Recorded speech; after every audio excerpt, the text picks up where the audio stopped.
ایک بندہ نشئی ہوتا ہے اور اندیشہ یہ ہوتا ہے کہ وہ اپنی گھر والی کا خیال نہیں رکھے گا، اندیشہ ہوتا ہے، تو اس کا نکاح مکروہ ہے۔ اگر یقین ہو کہ وہ بندہ حق زوجیت ادا نہیں کر سکتا تو نکاح حرام ہے۔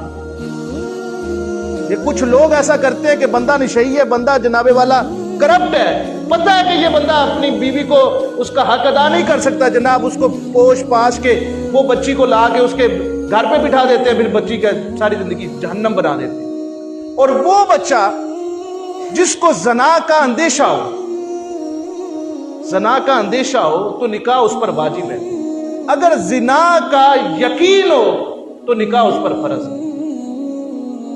یہ چیزیں آپ نے یاد رکھنی ہے۔ کسی کا نکاح کسی کی بیٹی دیکھنے جائے تو دیکھے جس بچے کے لیے دیکھ رہے ہیں وہ حق زوجیت ادا کرنے کے قابل ہے کہ نہیں۔